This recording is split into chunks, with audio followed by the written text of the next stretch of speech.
Nggak ada orang yang nggak dapat hidayah. Kita baca maksudnya. Tidak semua orang boleh berhak mentafsirkan, tapi kalau mentadaburi boleh nggak?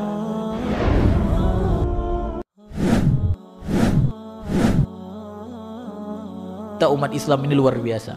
Ya, sudah disediakan oleh Allah petunjuk itu, Al-Quran, ya, yang sudah tertulis, Sunnah Nabi yang sudah tertulis, dan itu semua hidayah.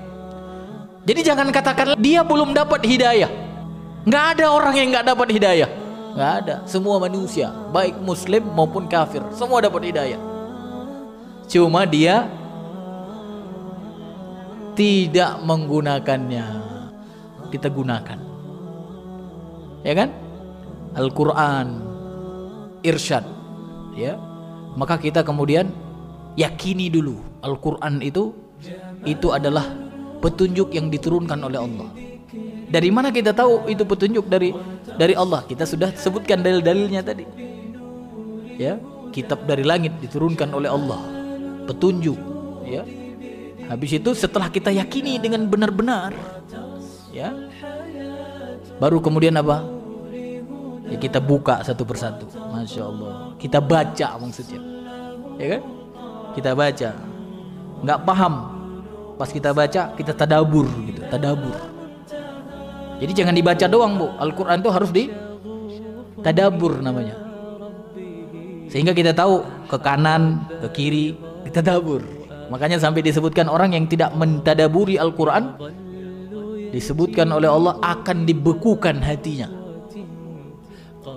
Ya, dibekukan hatinya. Jadi bukan harta doang yang dibekukan oleh KPK, Bu. Ya, hati bisa dibekukan oleh Allah.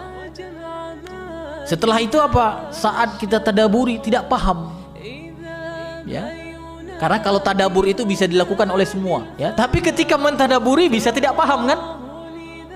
Maka kemudian apa? Lihat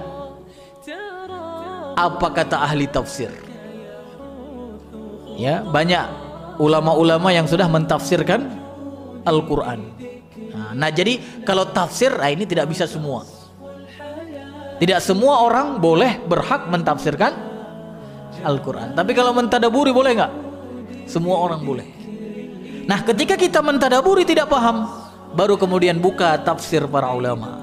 Nah, cuma di dalam mencari tafsir para ulama, kalau saya boleh ya memberi saran, ya pilih juga ahli tafsirnya, kan gitu kan? Karena sekarang begitu banyak ahli tafsir, ya kan? Cari ahli tafsir yang recommended lah, begitu ya.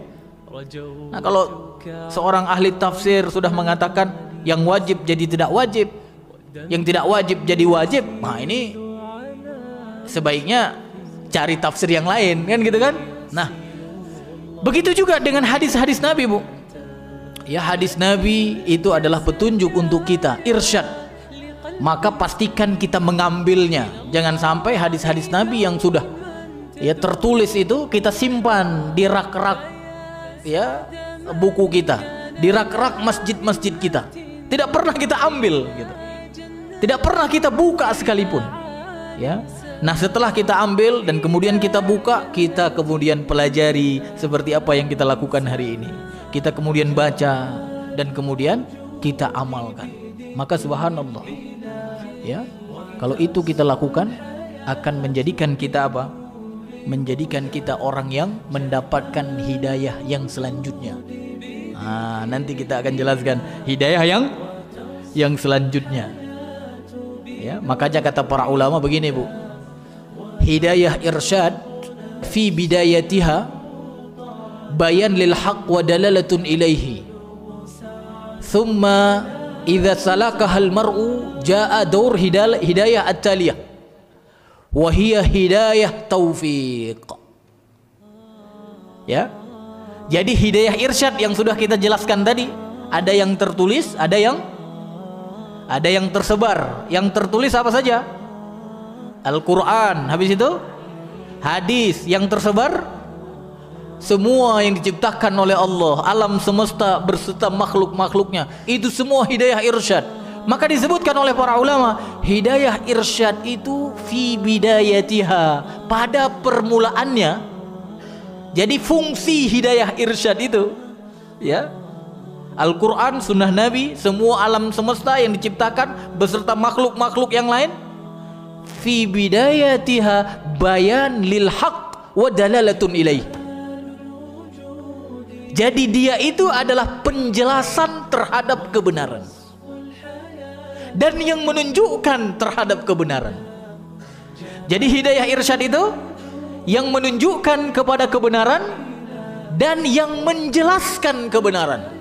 Jadi dijelaskan dulu dan kemudian ditunjukkan kita kepada kebenaran itu. Dan kemudian disebutkan summa idza salakahal mar'u, kemudian apabila seseorang berjalan di mana?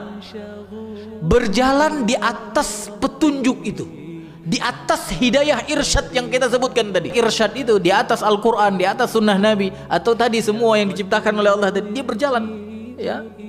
Maka kata para ulama, ja'ah daur hidayah at-taliyah, maka akan datang kepadanya, kepada orang yang berjalan tadi, akan datang kepada dia itu hidayah at-taliyah, yaitu hidayah yang selanjutnya, wahiyah hidayah taufiq. Akan datang kepadanya hidayah taufik. Hidayah taufik hanya prerogatifnya Allah. Masya Allah. Ya, apa arti hidayah taufik?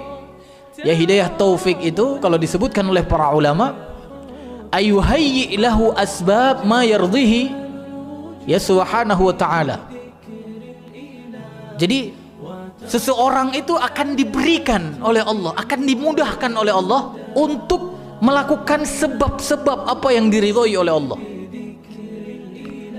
Jadi seseorang akan dimudahkan oleh Allah, akan diberikan oleh Allah kepadanya itu sebab-sebab apa yang membuat Allah meridhoinya, apa yang membuat Allah setuju dengan perbuatannya, maka Allah akan mudahkan baginya.